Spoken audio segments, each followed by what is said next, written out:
Salam sehat, sahabat Satu Pena. Bagaimana nih kabarnya?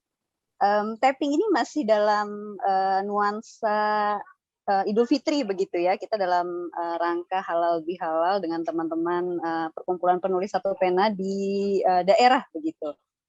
Jumpa lagi dengan saya Amelia Fitriani untuk kita ngobrol bareng penulis. Kali ini edisi yang spesial karena kita akan berkenalan lebih dekat dengan tokoh-tokoh penulis dari daerah yang juga tergabung dalam perkumpulan penulis Satu Pena.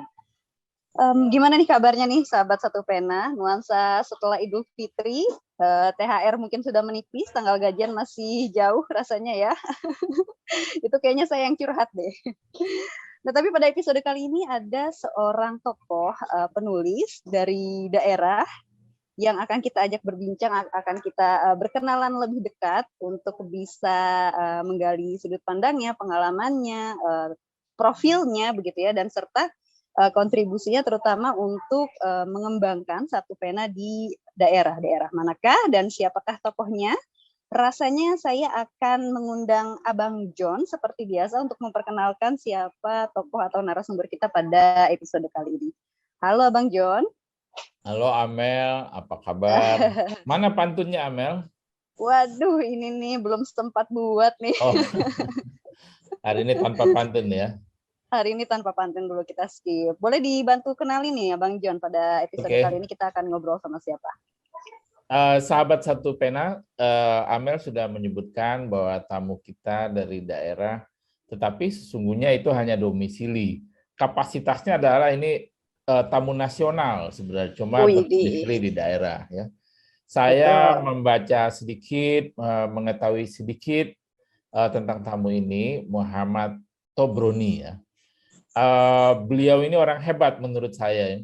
Dari SD sudah berkarya, sudah berkenalan dengan sastra, dan waktu SMU memilih jurusan yang sangat menolak memilih jurusan lain kecuali jurusan bahasa yang dekat dengan sastra.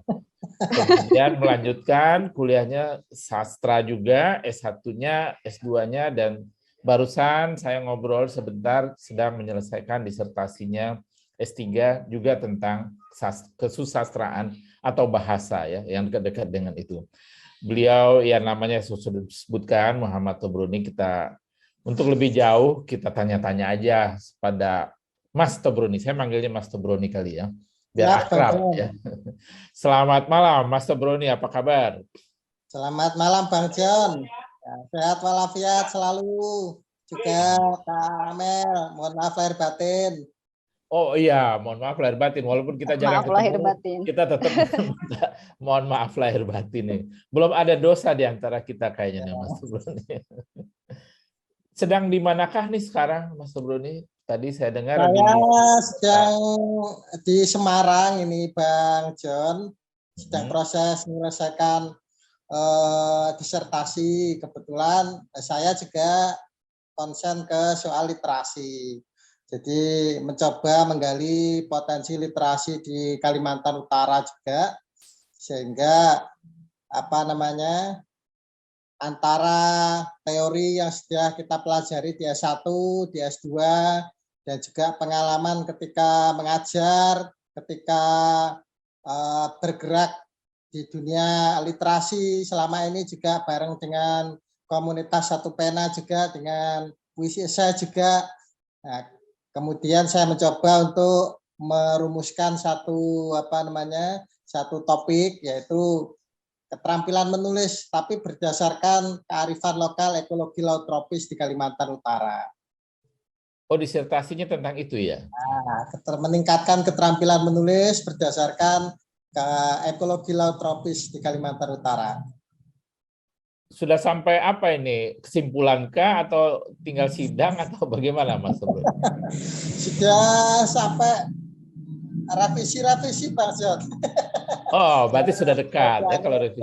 Selesai, masih pematangan gagasan, pematangan konsep, karena ini kan masih pengambilan data awal ya, Kita mencoba juga pengalaman di komunitas, belajar dari Bang Denny juga, segalanya harus terukur secara kuantitatif sehingga tidak berdasarkan asumsi-asumsi saja atau like and dislike begitu ya, tapi ada data yang bisa kita ukur seberapa sebenarnya angka literasi di Kalimantan Utara dan kebutuhan-kebutuhan apa yang memungkinkan untuk bisa kita kembangkan. Harapannya dari disertasi ini nanti menyediakan data-data awal.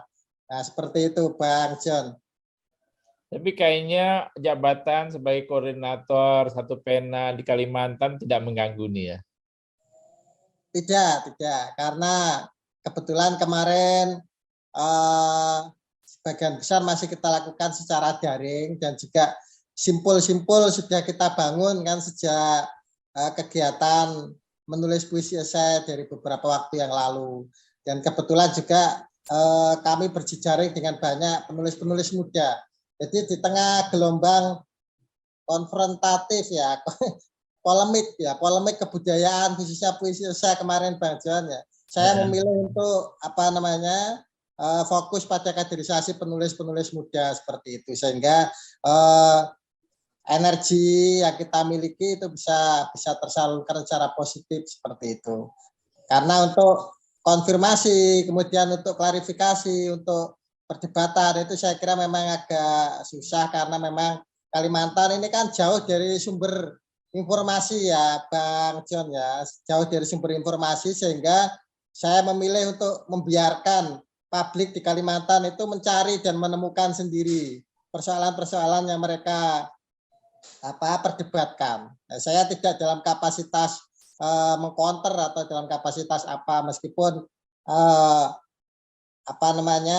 banyak juga yang menyerang atau menyayangkan seperti itu. Jadi resminya ini Mas Tobroni ini adalah dosen ya, pegawai negeri ya?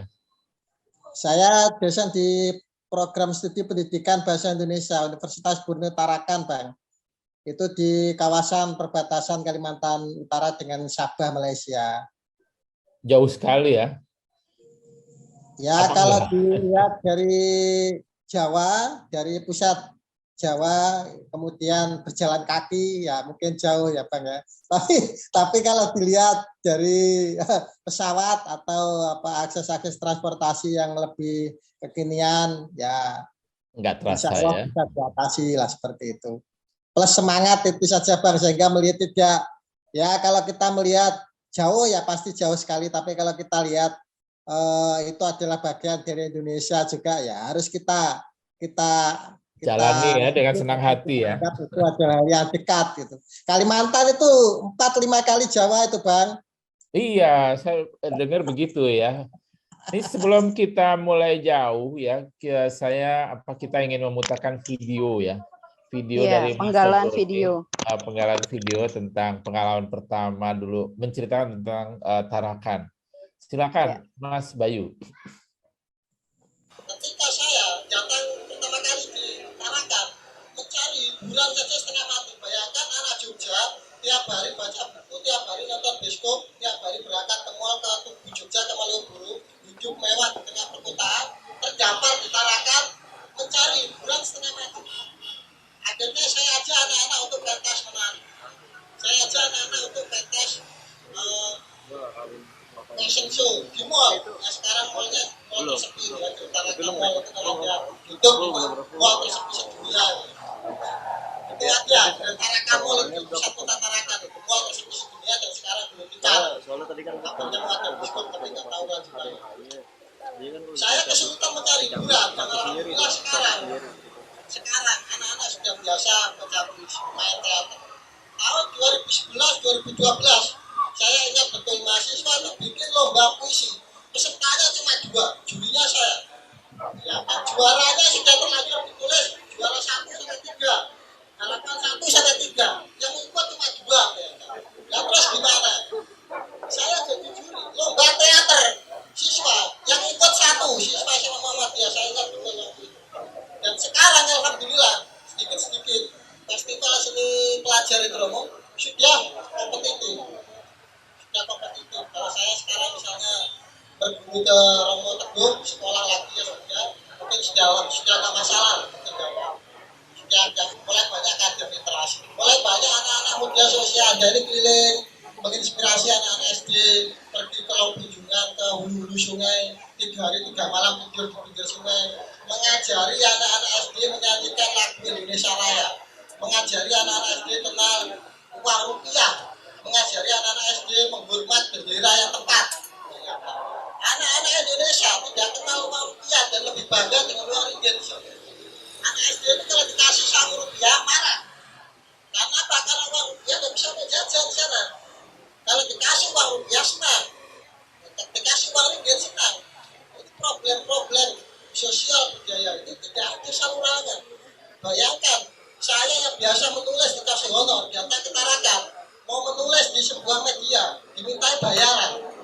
Misalnya itu penulis, biasa dapat honor, kok nulis di media malah disuruh bayar itu gimana? Tapi karena redaktornya ini alumni saya, kasihan itu menghidupi juga, biar dia dapat penghasilan. Dan saya bayar juga, tulisan bayar. Biasanya nulis di Jogja, dari zaman itu dibayar terus. Begitu sampai ditarakan mau nulis disuruh bayar, bayangkan. Akhirnya saya membuat media sendiri itu online itu abot tuh. Karena mulai banyak anak-anak tarakan dan sebenarnya mulai rajin menulis. Saya bilang ke mereka, Anda harus menulis dan suarakan. Jangan sampai berita yang muncul dari Kalimantan Utara ini beritanya ya banjir, pembalakan liar, sawitisasi kebun sawit, punyanya gajah sepupu. Di Kalimantan itu ada gajah yang lucu, namanya gajah sepupu. Jadi gajahnya nggak kayak gajah Kalimantan, Sumatera. Jadi gajahnya itu mungil, seperti maskot itu, lucu dia, seperti boneka. Itu sekarang nggak ada, karena apa? Karena hutannya sudah pada habis, diganti sawit semua. Ganti sawit semua. Nah, situasi-situasi ini perlu mendapatkan media. Kenapa? Karena masyarakat di sana, masyarakat umumnya awam, belum melalui pendidikan yang terlalu tinggi, susah mengakses media, butuh sebuah media yang bisa menyuarakan, menjadi penyambung lidah rakyat, agar orang-orang yang diam ini punya mewakili suaranya. Nah, puisi saya itu menurut saya salah satu sumbangan pentingnya bagi kami di Kalimantan adalah menceritakan, mengisahkan sesuatu yang Pak Jokowi saja mungkin nggak berani, klien itu. Kalau berani saya temani.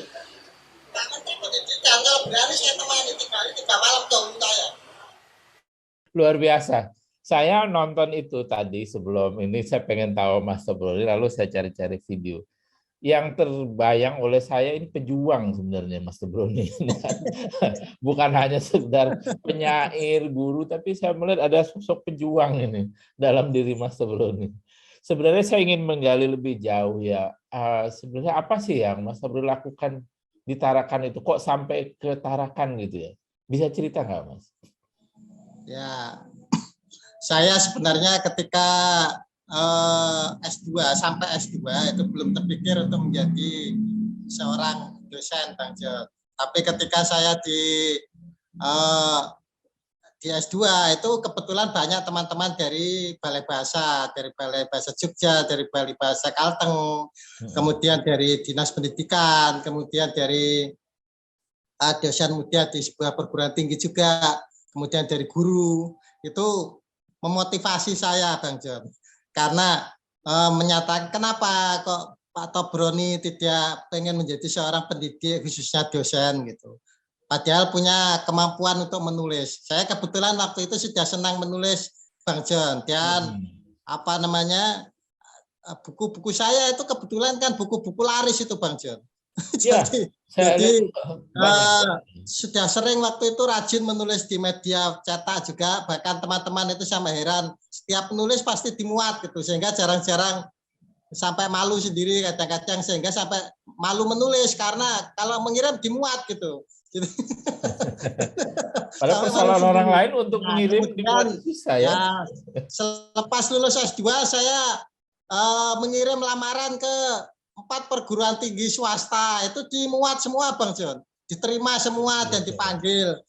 Yang 3 dekat dengan rumah mertua gitu kan. Tapi yang 1 itu dekat dengan teman saya gitu, sehingga teman saya sudah nelpon terus, ini Pak Tobro ini tidak boleh menolak karena sudah dijadwal gitu. Sudah muncul jadwalnya, SK-nya belum diterima tapi sudah muncul jadwal.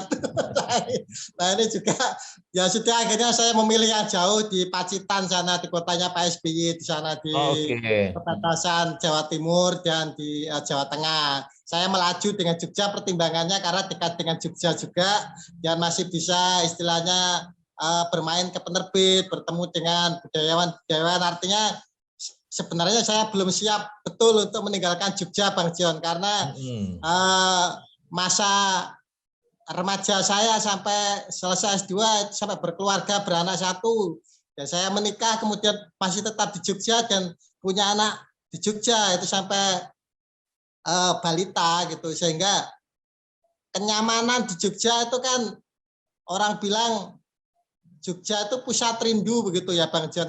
Susah untuk ditinggalkan begitu ya, susah untuk ditinggalkan. Sehingga pertimbangan memilih di Pacitan waktu itu adalah salah satunya pengen menjajaki beradaptasi secara akademik sebagai seorang pendidik.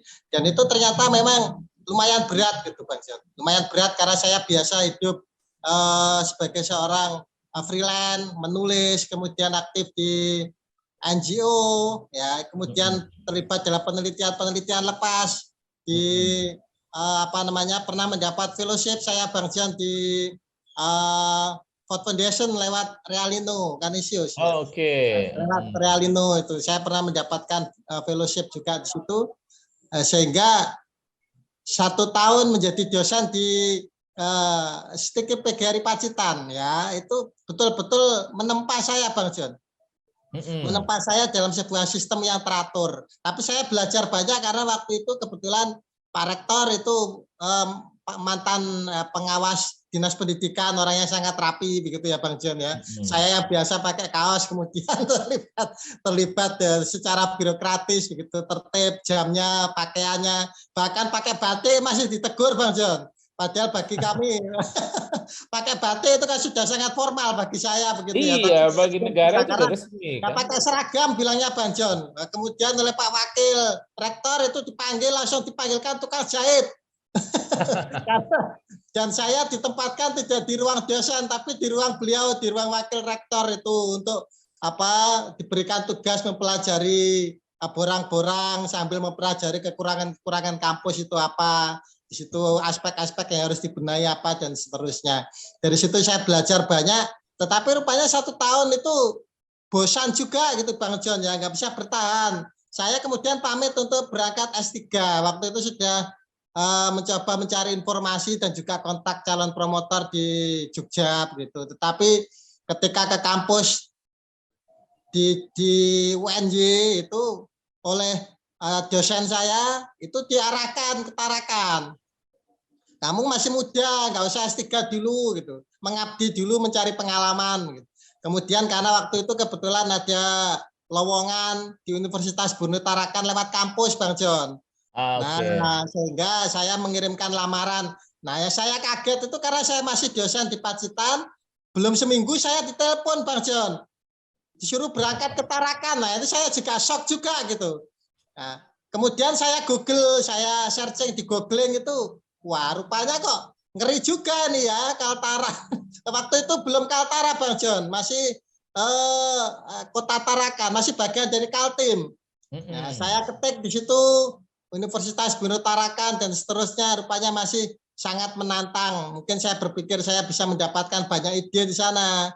Kemudian ketika diminta untuk langsung berangkat bertugas, itu saya sempatkan tahun 2010 mungkin ya, lupa saya. Itu saya cari di jejak digital, itu rupanya habis konflik Bang John. Nah, habis konflik etnis begitu, saya semakin sepertinya menantang ini. Nah, itu sepertinya ini menantang jiwa saya yang di Jogja selalu bicara tentang multikulturalisme, selalu bicara tentang pluralisme, bicara tentang demokrasi, tentang etnisitas dan seterusnya. Saya kira saya mencoba untuk uji nyali. Nah, saya kira seperti itu Bang John. Saya mencoba untuk uji nyali. Dan ketika berangkat itu saya betul-betul ya mungkin orang bilang nekat begitu ya Bang John, nggak ada saudara, nggak ada teman, nggak ada mungkin itu pengalaman naik pesawat yang kedua saya, Bang John. Setelah yang pertama naik pesawat ke Bangka Belitung karena ikut program survei lapangan dari pusat studi pedesaan di UGM kalau nggak salah itu ya, yang kerjasama dengan Departemen Pekerjaan Umum waktu itu terkait proyek irigasi atau apa, tapi saya lebih ke kebudayaan masyarakat setempat seperti apa. Nah itu yang pertama itu trauma karena ketika turun di Bandara Pangkal Pinang itu lumayan ekstrim gitu ya. Nah ketika naik pesawat pertama itu sempat transit di Balikpapan dan bingung Bang John karena ya itu tadi nggak ada kenalan, baru pertama ke Kalimantan menyeberang, kemudian bandaranya itu baru berpindah kalau nggak salah gitu ya, baru dari bandara lama itu sehingga berputar-putar di situ sampai ketinggalan. Ya hampir ketinggalan pesawat karena penumpang sudah naik semua. Saya orang terakhir yang naik kembali itu karena transit itu saya berputar-putar nggak lewat yang sudah diarahkan. Tapi akhirnya saya turun di Bandara Tarakan yang lama itu, dan ketika melihat kotanya saya lumayan optimis. Nah, lumayan optimis itu artinya melihat di situ ada Gramedia, ada kantor pos, ada ATM yang banyak gitu ya, Bang John ya, yang memungkinkan saya meskipun jauh secara geografis tapi banyak hal kemungkinan bisa saya lakukan. Nah, seperti itu. Tapi agak aneh ini, ke Pacitan aja pertimbangannya supaya dekat ke Jogja, ini malah kaburnya jauh banget ke Tarakan kan? Ya, betul. Kabur ke Tarakan dan kebetulan ketika sampai di Tarakan, dilala Bang John itu banyak juga makanan-makanan khas Jawa Timur yang masa kecil saya dulu sering saya nikmati, itu ada rawon, itu hiburan lah ya. Timur gitu ya. Di warung-warung itu kelihatan gitu. Wah cocok ini ya, nah, gitu seperti itu Bang John, ada pelipur laranya. Ketika di Jogja kan kesulitan mencari. Nah, ketika di sana malah justru menemukan masa kecil. Nah, itu yang membuat saya mencoba agak move on dari Jogja Bang John. Nah, seperti itu. Tapi hari demi hari itu lebih dari sebulan itu saya sempat nge-lag itu kalau bahasa anak sekarang itu Bang John ya. Mengalami apa ya? Mengalami nervous, demam panggung di Kota Tarakan itu hari-hari saya tuh tiap malam nongkrong di mall Grand Tarakan Mall itu di depannya. Itu yang sekarang kalau Bang John searching atau cari di YouTube itu adalah salah satu mall tersepi di dunia itu ya. Nah sekarang sudah tutup itu Bang John mallnya itu, sudah tidak ada mall lagi. Nggak tahu sekarang mungkin sudah dirintis ulang ya. Atau di pasar taman hiburan masyarakat di perempatan Kota Tarakan di tengah kota itu sambil menikmati seorang penyanyi tunanetra yang memetik gambus. Ya, memetik gambus. Di situ setiap malam saya ke situ Bang John sambil mendengarkan cerita dari seorang penjual es. Malam-malam penjual es itu ada di situ Bang John. Saya sampai saking pengen mendengarkan cerita-cerita di situ gitu ya, mencari hiburan. Nah, itu nggak ada penyesalan belum es sprit itu Bang John. Es sprit, es Fanta itu. Saya sampai tiap malam ke situ itu habis dari kampus begitu, nggak pulang dulu tapi ke pasar malam itu. Namanya pasar THM itu Bang John. Nah lama-lama tapi bosan juga, kok nggak ada hiburan begitu ya. Biasanya di Jogja itu ikut diskusi begitu Bang John ya, nonton teater, kemudian kemana-mana ada shopping, bisa cari buku dengan mudah begitu. Nah waktu itu kebetulan masih ada Gramedia di mall itu ya, masih ada Gramedia yang lumayan besar di mall itu sehingga ke situ. Tapi ya lama-lama bosan juga karena ya ternyata banyak alat-alat perkantoran itu dari dan buku-bukunya yang dipajang banyak yang ya tidak sesuai kebutuhan saya tuh Bang John kalau di Jogja. Dan ngabisin duit kan bosan. Ya, akhirnya kemudian saya berinisiatif untuk mengajak anak-anak pentas begitu. Tapi rupanya nggak ada stok orangnya begitu Bang John ya. Diajak menari malu. Ya itu sampai saya bilang ke anak-anak saya itu, ya kalau kalian itu malu masa harus saya yang menari gaya begitu atau menari tidung atau menari banjar begitu ya. Nah, akhirnya bersama-sama mereka. Saya itu kebetulan nggak bisa menari Bang John, menjoget bisa gitu ya, joget joget lagu begitu. Ya, saya memanfaatkan mata kuliah saya untuk mengajak anak-anak itu merancang proyek pementasan setiap akhir semester. Sehingga di luar jam kuliah itu saya mengajak anak-anak untuk berlatih pelan-pelan tentang apa yang mereka mau pentaskan. Bisa drama, bisa menari, bisa teater atau tentang apa. Nah, seperti itu. Kami berlatih memanfaatkan ruang-ruang publik di Kota Tarakan, Bang John. Ada Wisma Patra itu di halamannya kalau sore. Kemudian kadang di halaman dalam SLB Negeri Tarakan. Karena kami tidak mungkin di kampus waktu itu, karena kampus itu jauh dari kota, Bang John. Oke. Nah, selain jauh dari kota, itu zaman awal itu belum banyak kos-kosan dan belum banyak orang tinggal di sekitar kampus. Karena kampus kami itu di atas gunung dan di tengah hutan.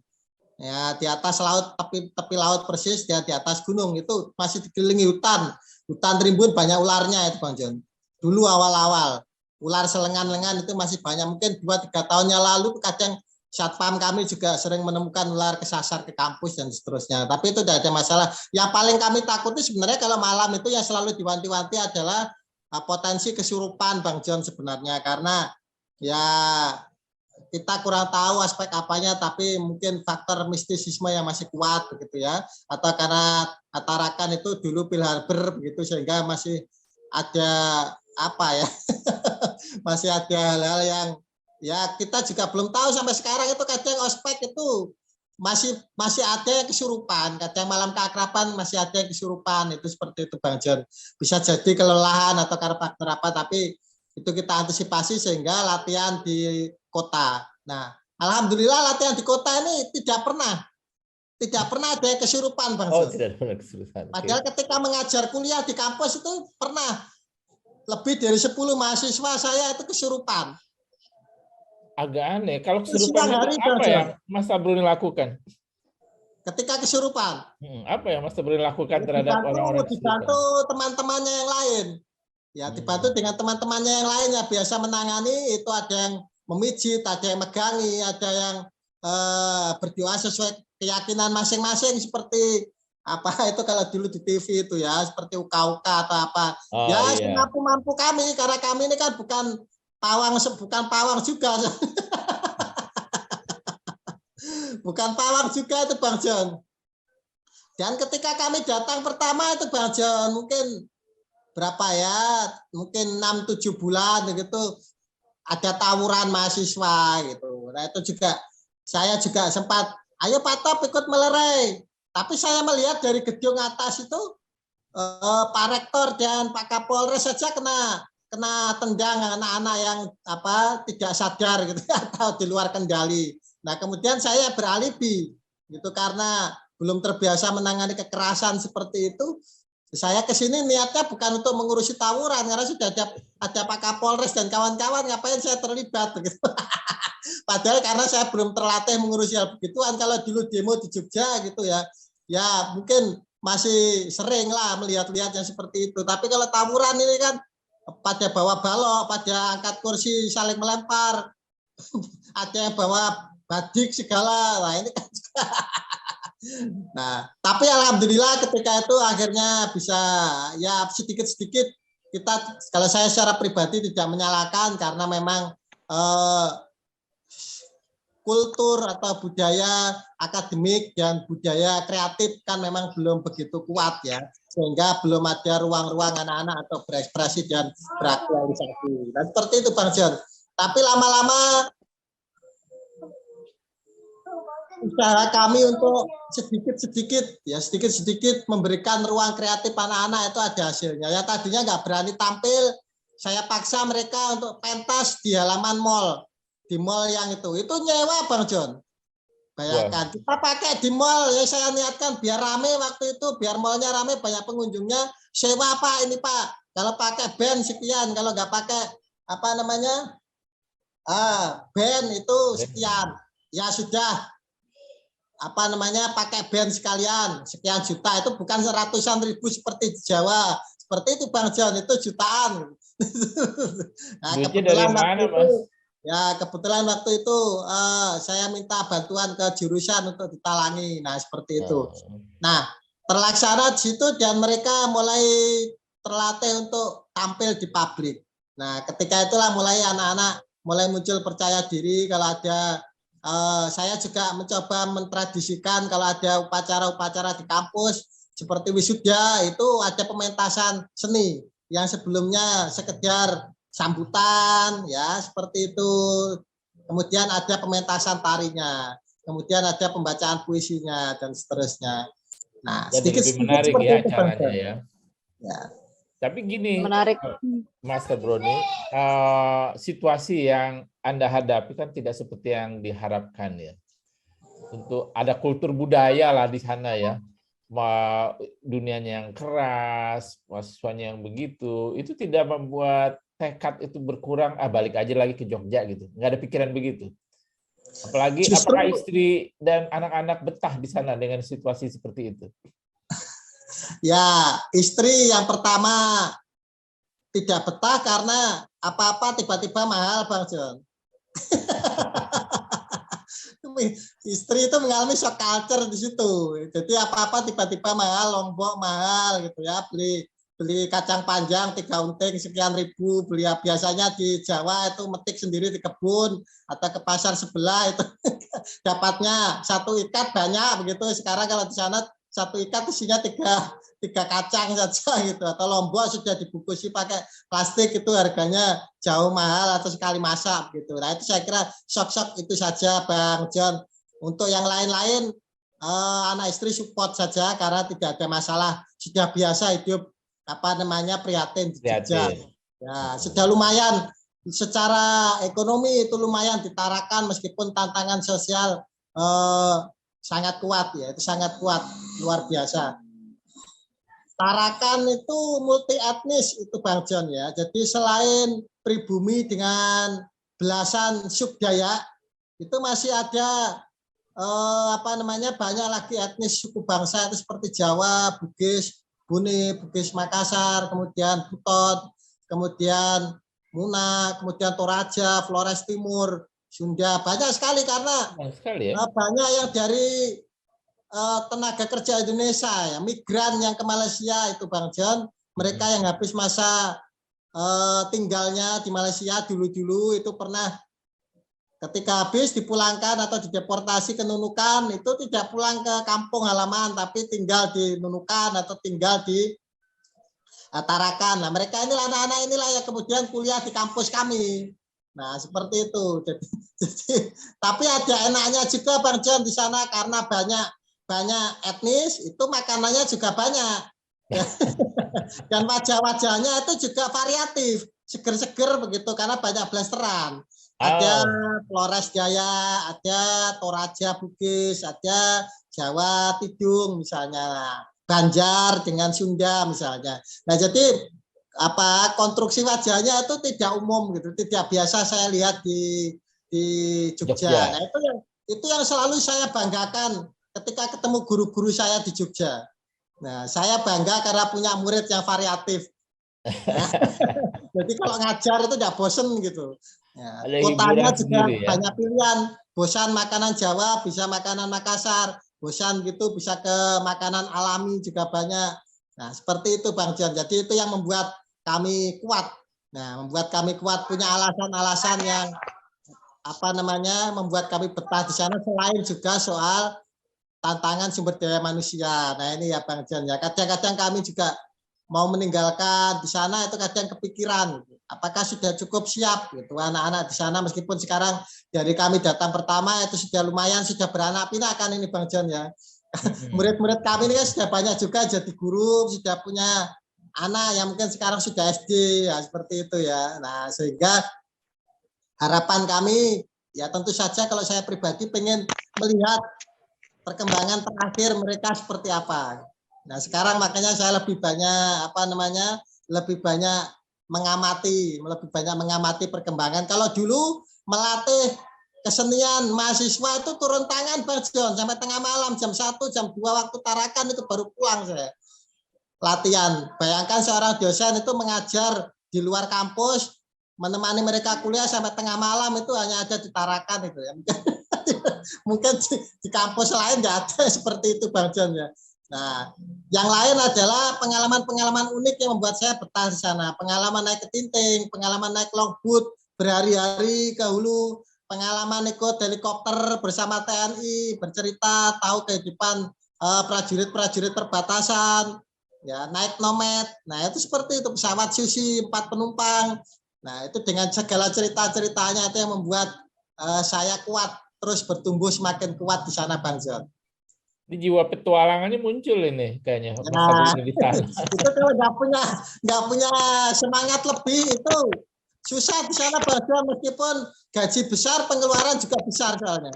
Sebenarnya apa yang membuat Mas Tabroni betah sampai sekarang di sana ya? Ada kayak pindah total kan jadinya ya?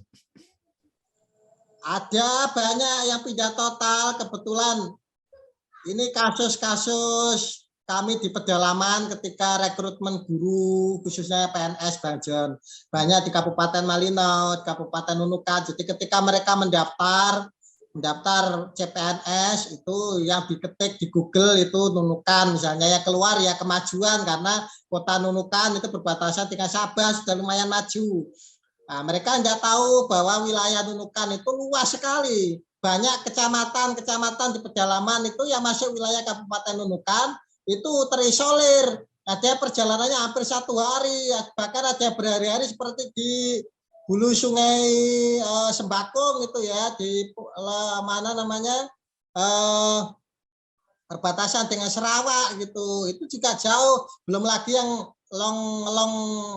Longbawan, Pegunungan Krayan itu Bang John yang terkenal dengan kerbau krayan itu langganannya Sultan Brunei, dan beras krayannya yang sangat pulen itu terkenal sekali itu hanya bisa naik pesawat itu Bang John.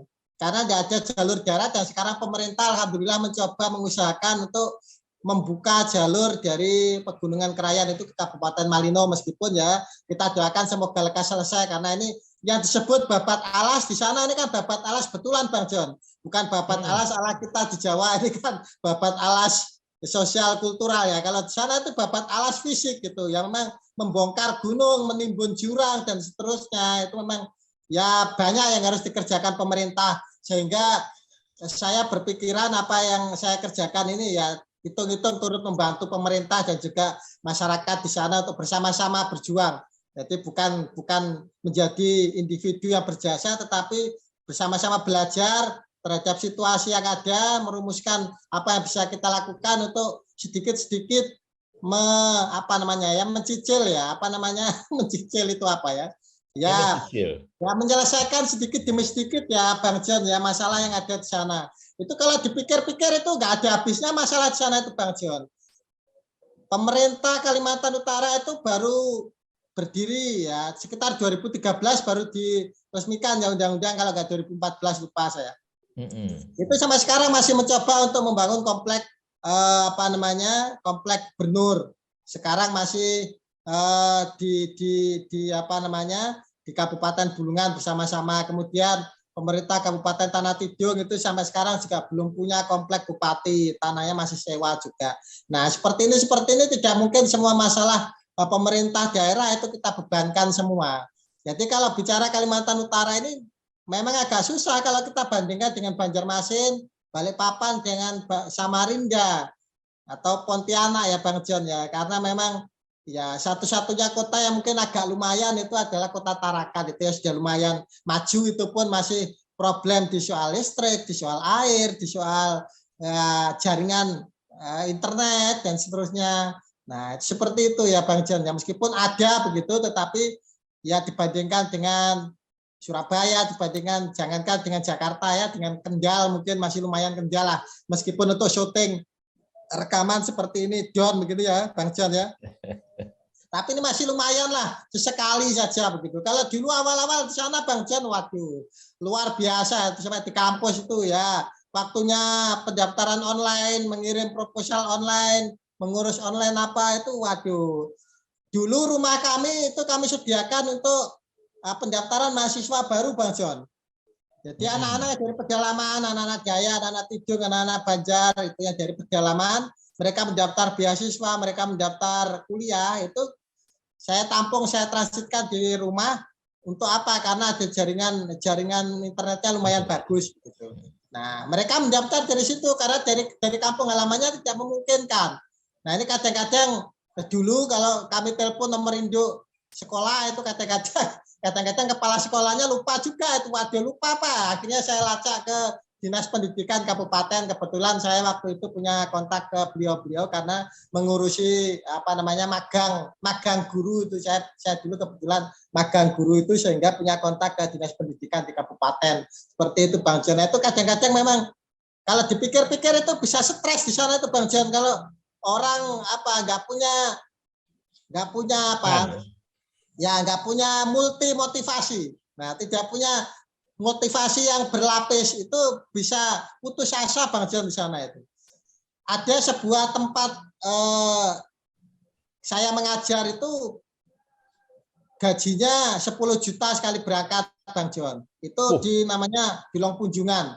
Tetapi ke sana itu peluang hidup 90-10 Bang John orang bilang. Ya, 10%-nya itu adalah doa. Doa dari banyak orang, doa anak, doa istri, doa tetangga, doa orang tua. Ya 90%-nya itu ya pokoknya nekat. Ya itu gambaran gampangnya kalau Bang John menonton film Anaconda itu. Jadi masuk ke Taman Kayan Mentarang, ya seperti itu. Di sana tidak ada pemukiman, kampung terakhir Long Pesuk itu yang kita jumpai paling gubuk perambautan atau perusahaan kayu ya, logging ya Bang John ya. Ya di situ mereka mengumpulkan kayu untuk kemudian dihanyutkan melalui sungai ke hilir Sungai Kayan itu atau Sungai Sesayap situ untuk nanti diambil di hilir di sana pakai kapal. Ya itu perjalanan itu harus menginap di tengah hutan Bang John itu. Jadi motoris atau sopir longboat itu dia harus harus bisa memperkirakan dengan air yang pasang sekian itu dia harus berangkat jam berapa sehingga bisa tiba di gubuk itu jam berapa. Karena kalau nggak tiba di sana mereka harus tidur di bebatuan di atas tebing-tebing itu. Ya seperti itu. Dan itu ya di daerah kawasan hulu Sungai Kayan itu ya masih ada ular piton itu Bang John. Kalau bahasa film itu ya anaconda itu masih ada karena saya pernah menjumpai masyarakat di Long Punjungan itu membawa pulang, bersama-sama membawa pulang karena ada ular yang terjebak. Wah kok tega? Ya bukan kok tega, itu memang kan makanan alam di sana karena kalau nggak ditangkap juga bahaya juga karena terlalu banyak. Itu seperti buaya itu kan juga di tepi Sungai Sesayap itu buaya muara itu kalau nggak diambil telurnya atau apa ya nanti menjadi hama kan Bang John ya, menjadi hama overpopulasi. Nah seperti itu ya, ini bagian dari mekanisme masyarakat yang saya juga mengamati dulunya saya juga protes itu Bang John. Wah kok begitu.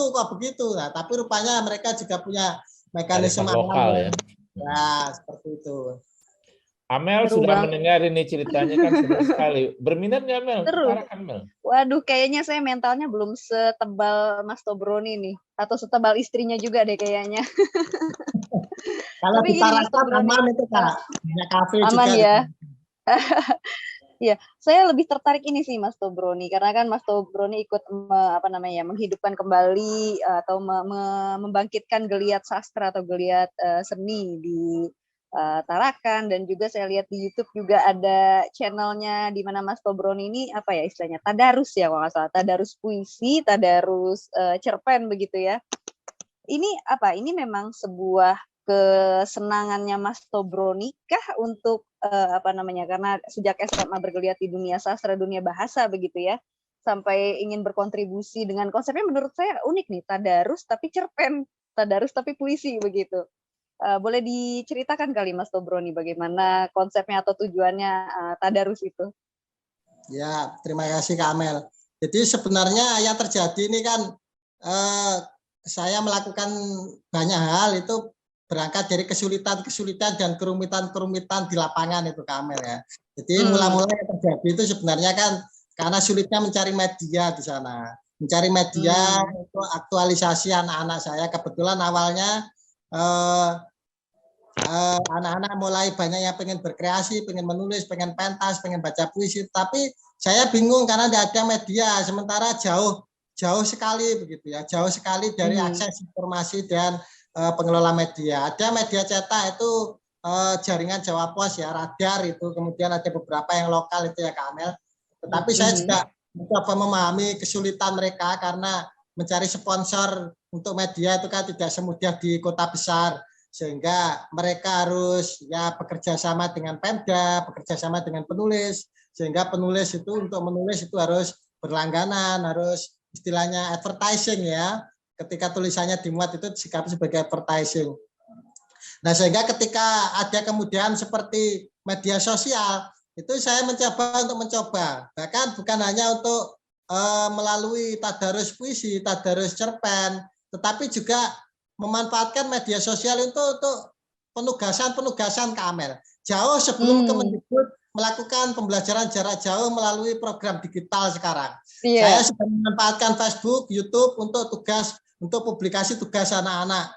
Satu, tentu saja bukan hanya soal agar mereka dikenal, karena saya ingin mengorbitkan penulis-penulis lokal, ya, seniman-seniman lokal, karya-karya mereka, keistimewaan mereka, kreasi-kreasi mereka, tapi juga terutama adalah rasa percaya diri itu ya Kamil. Rasa percaya diri mereka yang terlalu lama jauh dari kita semua di pusat kebudayaan di Jawa ya, di ibu kota, pusat pengetahuan di ibu kota, sehingga mereka butuh keberanian untuk itu, sehingga apapun yang terjadi karyanya itu mungkin dianggap dalam tanda kutip jelek, dianggap kurang menarik, dianggap tidak bagus, tetap saya posting meskipun dikomplain teman-teman saya atau guru-guru saya pasang badan gitu. Saya pasang badan. Ini yang utama bukan mencari nilai rankingnya atau nilai kuantitatif dari sebuah karya begitu ya. Kalau misalnya tulisan, cerpen atau puisi ya, kalau menurut ukuran saya dulu ketika kuliah ya pasti jauh sekali begitu ya Kak Amel ya. Tapi bahwa ketika mereka itu dihargai ya usahanya, keinginannya untuk tampil, ya kemauannya untuk berkarya, itu menurut saya sudah luar biasa.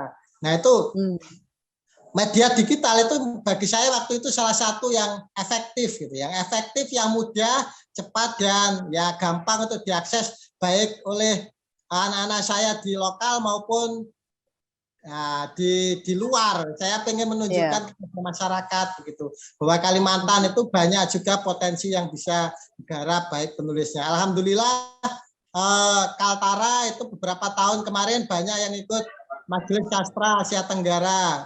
Kamel hampir tiap tahun kami cerpen sudah, kemudian kritik juga sudah pernah ikut bengkel sastra yang se-ASEAN ya, dengan Brunei, dengan sastrawan muda dari Singapura, dari Malaysia. Nah, itu kami kebetulan 10 dari wakil sastrawan muda Indonesia itu adalah dari Kalimantan Utara. Nah, itu salah satu kebanggaan yang saya kira menjadi iri, harus diiri oleh provinsi lain, ya, termasuk oleh Kalimantan Barat waktu itu yang belum, Kalimantan Selatan yang lebih dulu banyak sastrawannya, tapi mereka belum punya kesempatan untuk mengakses seperti itu, Kak Amel. Iya, berarti dengan Mas Tobron ini belakangan ini kan jadi koordinator Satu Pena di Kalimantan begitu. Ini lebih menjadi menjadi booster begitu untuk Mas Tobroni sejalan menghidupkan kembali literasi di daerah. Ya betul, menjadi hadirnya Satu Pena ini saya kira juga menjadi alternatif solusi dan gerakan literasi ya, menurut saya seperti itu Kak Amel, sehingga kehadirannya di tengah segala macam polemik yang ada itu saya kira harus dikawal, harus dimaksimalkan kehadirannya agar memberikan sumbangsih yang bagus ya. Untuk saya secara pribadi tidak dalam posisi harus mendukung, tolak menolak, tapi ini adalah sesuatu yang strategis. Satu Pena sebagai sebuah komunitas kreatif komunitas kritis ya, komunitas intelektual sekaligus komunitas apa ya, punya jaringan luar biasa ya secara nasional bahkan internasional gitu ya, yang memungkinkan anak-anak muda di Kalimantan Utara itu punya kesempatan untuk ya tentu saja bukan hanya mereka bisa dikenal sebagai karya, tapi juga kesempatan untuk belajar. Karena di satu pena itu banyak penulis senior, banyak sastrawan senior, ya yang setiap saat tentu saja mereka itu untuk bertemu saja sastrawan itu hampir-hampir tidak mungkin. Saya ingat betul saya menghadirkan almarhum Pak Kori Layun Rampan itu untuk yang pertama kali Kalimantan Utara baru didatangi sastrawan nasional, padahal Pak Kori itu orang Kalimantan Timur.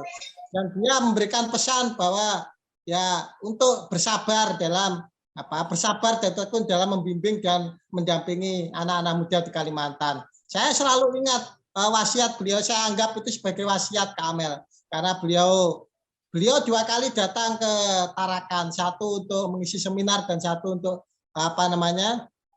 kegiatan sastra ya, kultural, pementasan, nah, seperti itu.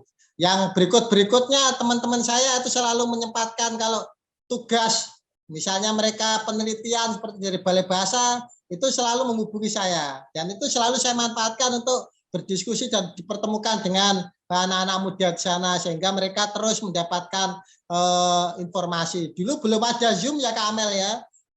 Belum ada Zoom, belum ada Jimit. Belum ya. ramai. Alhamdulillah kemarin selama pandemik itu masif sekali, sehingga mereka juga begitu banyak mendapat informasi. Dan itu juga sangat terbantu oleh komunitas Satu Pena dan juga komunitas puisi esai. Saya bisa mengenal sastrawan senior ya di situ yang bisa kita ajak untuk bertegur sapa dengan ya calon-calon penulis dan calon-calon sastrawan handal dari Kalimantan Utara. Alhamdulillah sekarang menulis termasuk menulis sastra itu menjadi semacam kesenangan baru anak-anak di Kalimantan Utara. Nah, Dulu itu. ini kebetulan kan hidup di kawasan yang orang itu harus berpikir bertahan hidup ya Kak Amel ya. Baik bertahan hidup secara alami maupun bertahan hidup secara sosial ekonomi. Kalau dia di kota karena tekanan dan kebutuhan hidup luar biasa besar, sehingga apa-apa kegiatan pikiran itu kalau tidak ada unsur dan bau-bau uangnya itu hampir mustahil dilakukan orang, Bang John. Hampir mustahil dilakukan orang di sana, termasuk oleh mahasiswa-mahasiswa saya, sehingga saya salut dengan anak-anak saya di kampus itu, Kak Amel dan Bang John. Naluri mereka untuk bekerja, mendapatkan uang itu jauh lebih bagus daripada saya ya, yang lama di kota. Itu luar biasa, caranya berpikir sangat taktis begitu. Saya sarjana tetapi saya tidak harus bekerja di kantor, saya harus bekerja ini. Sehingga anak-anak saya itu ketika jadi mahasiswa, biasa mereka malam gitu berburu kepiting. Ya bagus-bagus diekspor ke Malaysia lewat pengepul, yang kurang bagus itu dijual ke pasar-pasar tradisional dan seterusnya. Itu bisa di atas 1 juta penghasilannya Kak Amel tiap malam mereka. Ada yang berjualan online, itu luar biasa. Anak-anak dari Sebatik, anak-anak dari Nunukan, dari Bulungan, itu mereka memanfaatkan keberadaan internet di Tarakan itu berjualan online. Mereka ambil helm dari Jawa dijual ke kampung halamannya. Nah, itu luar biasa. Itu sebuah kemampuan daya tahan hidup yang luar biasa menurut saya. Dan itu potensi yang harus kita kembangkan, kita lengkapi dengan daya kreatif agar apa yang mereka lakukan itu terus berkembang. Saya kira seperti itu, Kamel. Ini Mas Tobroni, saya ingin tanya ya, apa sih rahasianya Mas Tobroni berhasil memobilisasi mahasiswa di sana sehingga tertarik pada sastra, berkarya, dan juga survive nyari uang gitu? Apa yang Mas Tobroni lakukan sebenarnya di sana? Ya, berusaha menjadi sahabat bagi mereka, Bang John. Ya, kebetulan karena saya lama di Jogja begitu, lebih mencoba untuk lebih humanis gitu, menempatkan mereka bukan sebagai sekedar murid secara formal begitu ya, tetapi ya memandang mereka itu seperti memandang saya sendiri ketika masih muda, Bang John. Jadi apa yang mereka, kebetulan karena saya kan juga berangkat dari kampung gitu ya, dari pelosok itu Bang John ya, di Jombang sana di pelosok, kemudian ke Jogja, itu kan sebuah anugerah bisa mengenal dunia pendidikan dan kebudayaan di Jogja. Itu menurut saya sebuah anugerah yang harus disyukuri.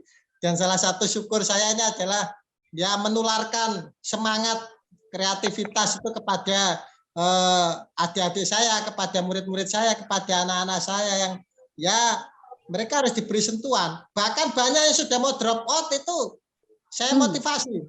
Pokoknya ya penting lulus, bagaimana caranya lulus, mau jadi politisi, mau jadi apapun terserah. Itu banyak aktivis-aktivis seperti itu Bang John. Alhamdulillah sekarang banyak yang jadi tim sukses Bang John.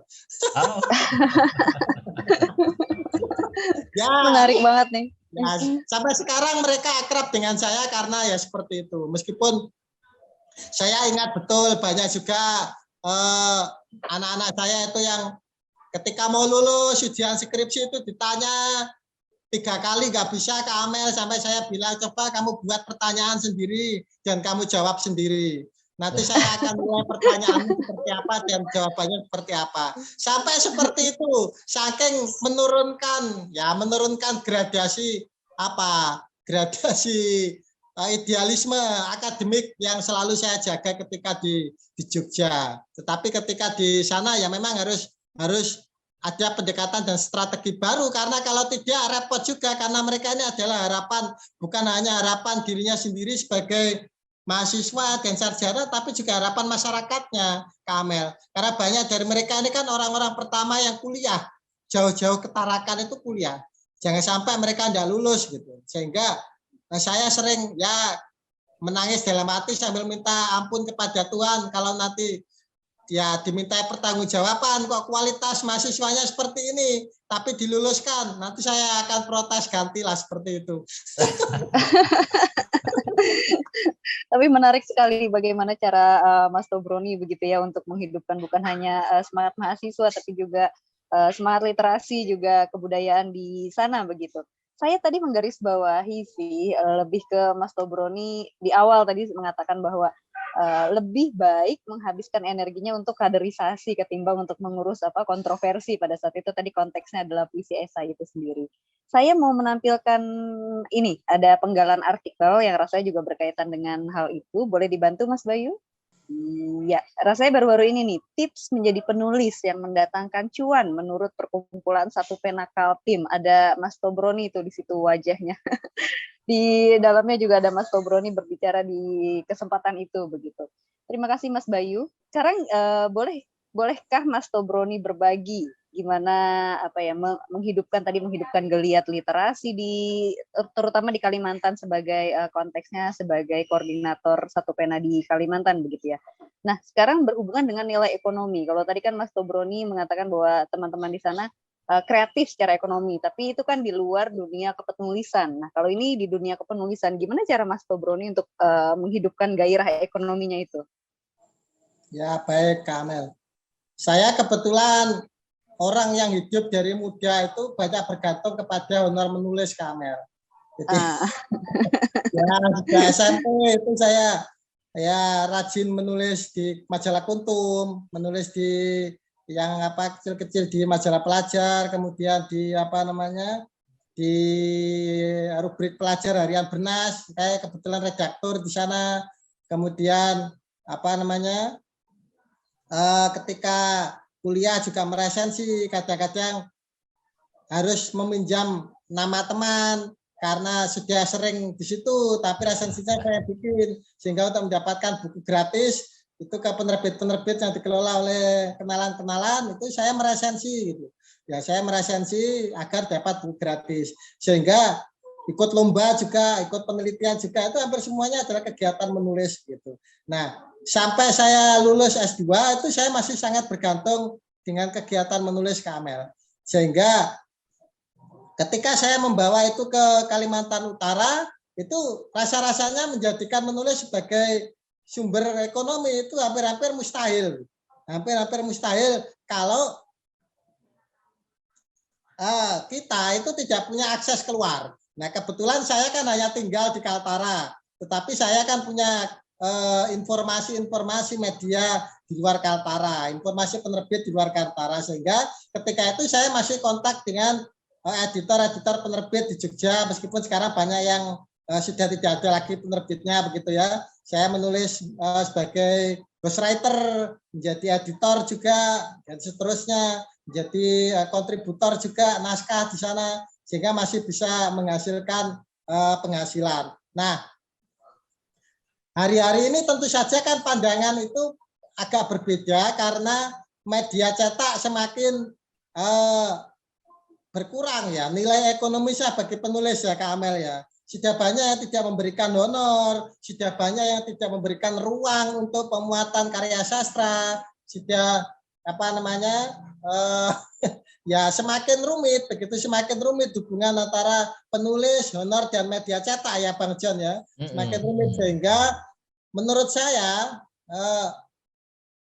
untuk motif ekonomi itu kita harus taktis, begitu harus taktis itu artinya media yang sekarang banyak dibutuhkan dan memungkinkan secara strategis menghasilkan nilai ekonomi itu yang kita manfaatkan gitu. Bayangkan seperti saya sekarang ini Bang John, kalau menulis itu kalau kita cetak dalam bentuk buku itu kan sudah nggak bagus ya, atau sudah tidak diperkenankan karena sekarang menulis jurnal itu harus OJS. OJS itu ya free berarti ya, tidak ada bayaran. Bayangkan 15 halaman dengan berpikir kritis itu tidak ada honornya, kecuali sekarang akhir-akhir ini saja ya, banyak kampus sekarang mulai memberikan insentif ya Bang John ya, memberikan insentif untuk kebutuhan yang dimuat di Scopus gitu atau Sinta sekian gitu ya. Ya dulu kan nggak ada. Bahkan saya ingat betul ketika awal-awal di kampus itu mengajak dosen menulis saja setengah mati Bang John. Sampai saya buatkan majalah, sampai saya buatkan jurnal, saking saya pengennya teman-teman dan junior-junior saya itu menulis. Tapi ketika mulai setahun, 2 tahun, sebulan, 2 bulan, ternyata menulis itu mempercepat karir mereka, untuk sertifikasi dosen, untuk mempercepat mereka naik pangkat, itu mulai banyak orang menulis.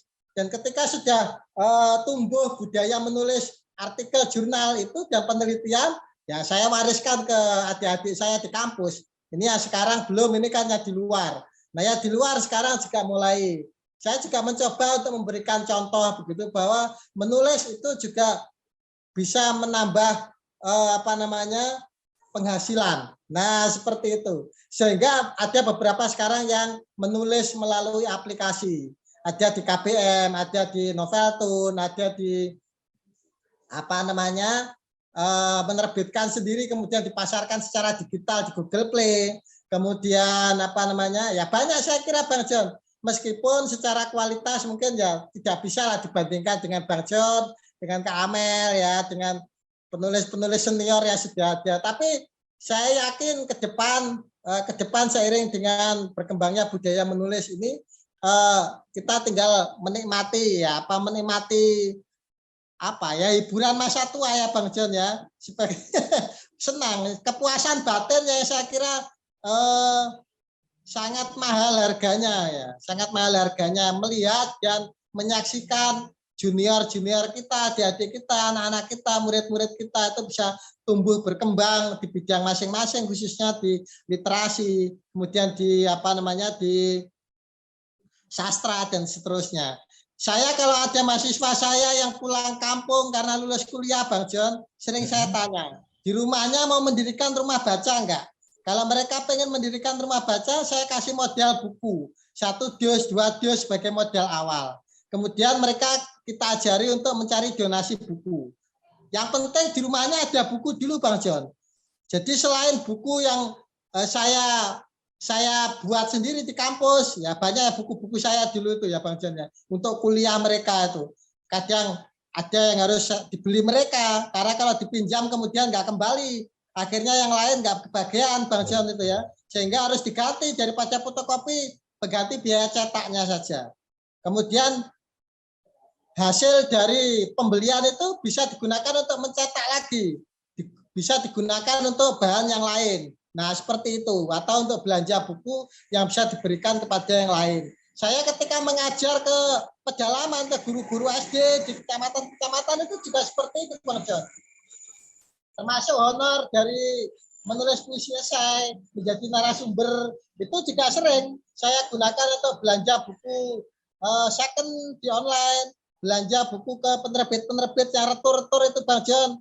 Nah itu biaya ongkos kirimnya luar biasa. Dari Jawa ke Tarakan, dari Semarang ke Tarakan itu 50 sama 60 ribu itu Bang John per kilo.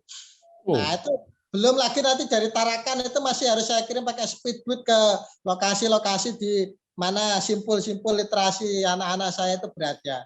Ini juga dulu banyak diketawain orang gitu ya, banyak ketawain orang, ngapain sisa-sisa seperti itu. Sudah ada perpustakaan kota, sudah ada perpustakaan desa kalau di Tarakan, tapi kita pengen mencoba hal baru. Yang sudah ada itu biarkan terus berjalan gitu ya. Kita mencoba hal baru yang memberikan semangat baru dengan harapan hal-hal baru itu bisa memberikan ya harapan-harapan baru dan hasil-hasil baru meskipun belum tentu kan begitu ya Bang John ya.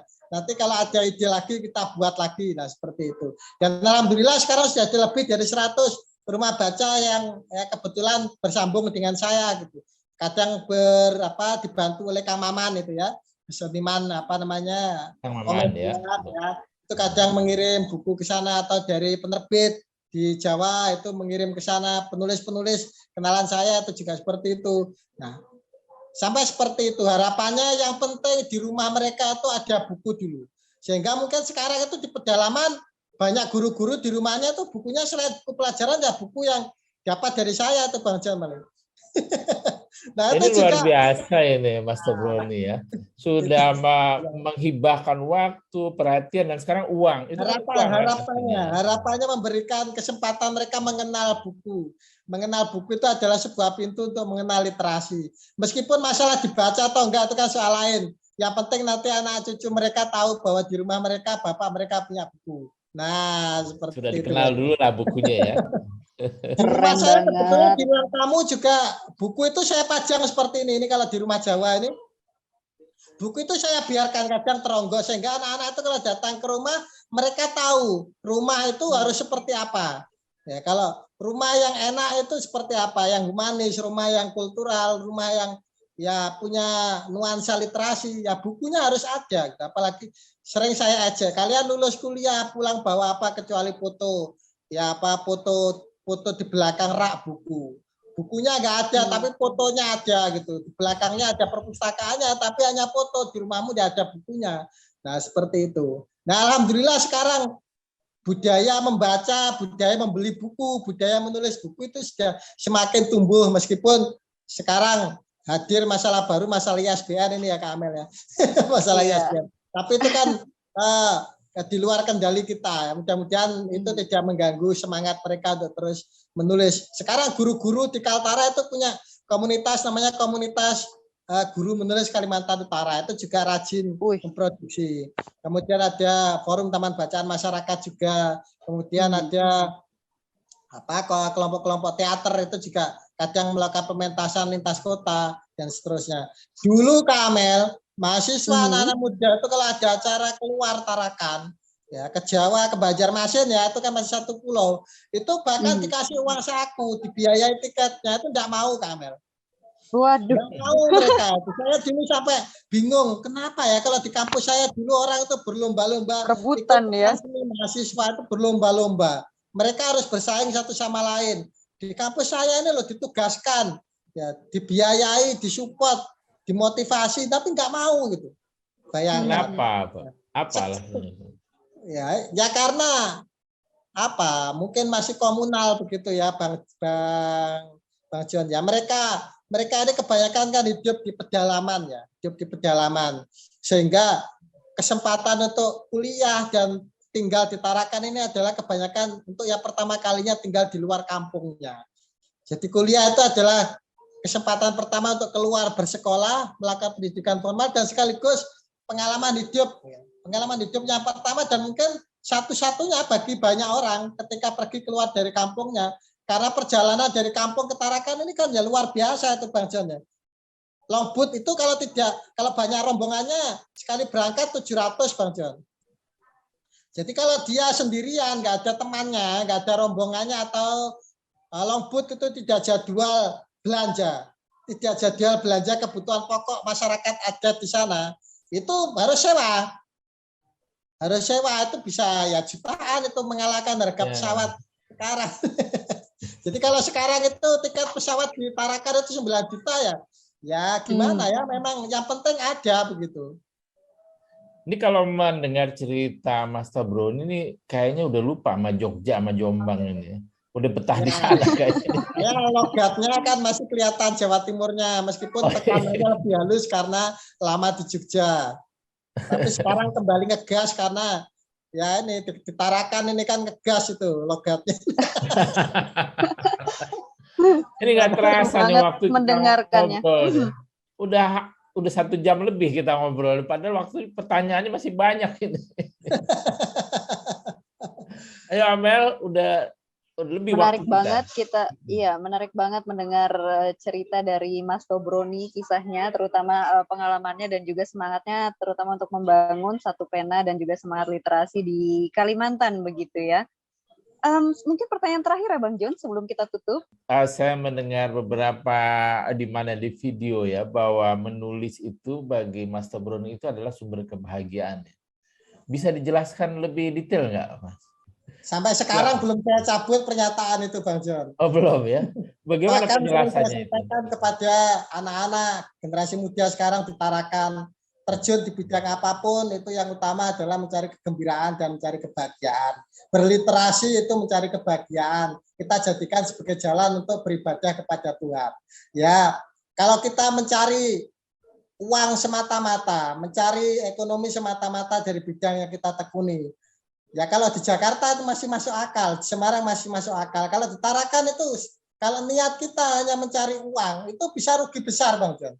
Karena saking beratnya itu bisa-bisa tidak rasional secara ekonomi. Gitu. Sehingga saya selalu mengajak kepada adik-adik saya, anak-anak saya, dan generasi muda di sana itu menekankan pentingnya jalan literasi, jalan sastra itu kita jadikan sebagai cara untuk mencari kebahagiaan, mencari kegembiraan. Ya kita coba untuk sekian banyak masalah itu kita ubah menjadi semacam petualangan, menjadi semacam pengalaman-pengalaman batin, bertemu dengan banyak orang, bertemu dengan banyak masalah, bertemu buaya ya kita jadikan hiburan, ya bertemu dengan ular piton ya kita jadikan hiburan. Ya kalau tidak seperti itu kita pasti akan putus asa itu Bang John. Ya ini adalah sebuah strategi ya, strategi menurut saya yang paling masuk akal untuk sebuah wilayah-wilayah. Mungkin juga harus dimiliki oleh pemerintah. Saya kadang juga tidak bisa membayangkan seperti Pak Gubernur yang masa jabatannya hanya 5 tahun ya, kalau 2 periode berarti 10 tahun dengan masalah yang begitu rumit itu kira-kira mau bangun mana dulu? Pak Bupati hanya 5 tahun, 2 periode 10 tahun, itu mau bangun apa dulu? Kalau dia tidak punya kegembiraan, tidak menjadikan politik sebagai kebahagiaan, gitu ya, itu bisa stres loh itu Bang John di sana itu. Itu saya ketika ke Tarakan itu sudah beberapa kali mengalami bunuh diri dan itu ada beberapa murid saya juga itu Bang John. Bisa karena tidak kuat belajar, tidak kuat menghadapi tekanan pembelajaran, tidak kuat menghadapi tekanan hubungan, tidak kuat ekonomi, itu sudah beberapa kali mengalami, ya pokoknya banyak lah masalah-masalah yang kalau orang Jogja, orang Bali mungkin ya Bang John ya, karena banyak ngopinya, banyak mainnya, banyak hiburannya begitu ya. Kalau ada masalah ketawa-ketawa begitu ya. Ajak-ajakan ketawa-ketawa. Bisa lupa itu masalah ya. Kalau di Tarakan dan sekitarnya itu zaman-zaman dulu itu olo-oloan itu bisa tengkar itu Bang John. Oke. Itu saking ketegangan sosial yang akut. Nah itu yang harus kita urai agar apapun yang kita lakukan, ya, apapun yang kita kerjakan itu bisa menjadi semangat baru untuk ya carrying, ya, kepedulian dan juga sharing, semangat berbagi kepada ya untuk diri sendiri, terutama kebahagiaan itu bukan untuk orang lain. Kalau kita mengajak orang lain bersastra kan terutama harus kita sendiri dulu yang bahagia. Kalau kita mengajak orang lain bahagia, kita enggak untuk apa kan begitu Bang John. Ya, yang utama adalah itu sehingga kita melakukan itu dengan ringan. Kita berangkat ke pedalaman berhari-hari melawan arus jiram. Ya itu sampai istri saya itu dulu telepon Pak Rektor gitu ya. Karena saya sampai hampir 1 bulan nggak pulang-pulang. Sementara nggak bisa dihubungi karena airnya surut, kemudian longboat nggak datang. Nah itu kalau kita nggak gembira, nggak bahagia itu ya ya gimana, itu bukan hanya pusing atau frustasi, ya bisa mengalami depresi dan bisa gejala orang dengan gejala sakit jiwa itu Bang John.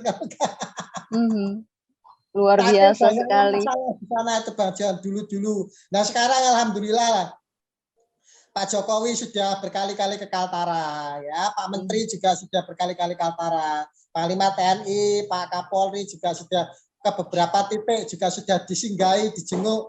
Nah itu sebuah penghargaan. Saya ingin mengucapkan terima kasih ini juga kepada pemerintah pusat dan juga pemerintah daerah, juga kepala-kepala dan pimpinan lembaga-lembaga seperti Badan Bahasa, Dinas Dirjen Kebudayaan, itu yang sering sekarang akhir-akhir ini menyapa kami sehingga anak-anak di sana, masyarakat di sana tidak merasa kesepian. Ya, tidak merasa kesepian. Ya, kalau dulu tahun 2010-an itu mungkin ya nggak ada orang yang tahu Tarakan atau Kaltara kecuali mereka yang punya urusan ke sana. Tapi sekarang alhamdulillah ya sudah lumayan familiar begitu ya. Apa kalau nggak Tarakan itu kan seperti kurang afdol ya Kaltara. Apalagi di perbatasan juga sudah mulai dibangun, sudah mulai ada lintas masuk keluar masuk itu juga mulai dibangun, dermaga diperbaiki, bandara diperbaiki dan seterusnya. Saya kira ini juga harus diapresiasi lah seperti itu. Mudah-mudahan ke depan semakin baik.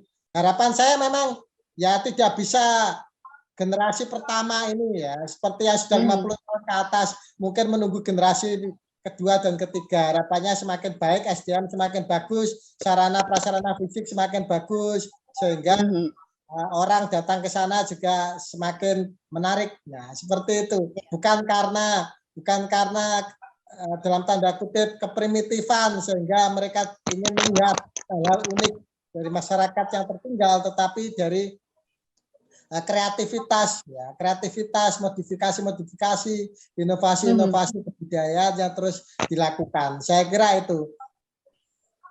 Luar biasa Mas Tobroni, keren sekali. Mas Tobroni ini menularkan semangat yang luar biasa nih untuk masyarakat di Kalimantan untuk menggelorakan lagi semangat literasi dan juga. Alhamdulillah kami. Ini sudah 10 tahun saya di sana dan saatnya kemarin saya izin untuk berangkat sekolah karena sudah lama saya di sana itu ya apa namanya menjadi aspek dari produsen gitu sehingga kadang saya butuh asupan gizi baru. Nah itu sekolah saya izin sekolah salah satu cara untuk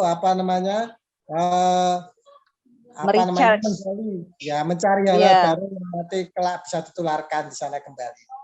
Baik, kita nantikan karya terbarunya, kita nantikan kaderisasinya, kita nantikan kolaborasinya yang lebih maju lagi, lebih berkualitas lagi dari Mas Tobroni dan juga teman-teman di Kalimantan begitu ya. Oke, Mas Tobroni, terima kasih banyak untuk obrolan yang hangat dan juga menyenangkan. Kita mendengarkan banyak cerita dan juga latar belakang dan kisah perjuangan Mas Tobroni, terutama untuk menggelorakan kembali semangat literasi, terutama untuk teman-teman di Kalimantan. Abang John, kita tutup episode kali ini. Yap, mari. Oke, kalau gitu kita jumpa lagi di episode selanjutnya tentunya dengan obrolan yang tidak kalah menarik dengan para penulis dan juga pejuang literasi lainnya. Akhir kata, saya ucapkan salam sehat, semangat selalu, sehat-sehat selalu, dan sampai jumpa di episode selanjutnya. Terima kasih Mas Tobroni, kayaknya layak di cloning nih Mas Tobroni buat dikembangkan di provinsi lain. Terima kasih. Terima kasih Mas Tobroni. Sampai jumpa. Sampai jumpa. Assalamualaikum warahmatullahi wabarakatuh. Waalaikumsalam warahmatullahi wabarakatuh.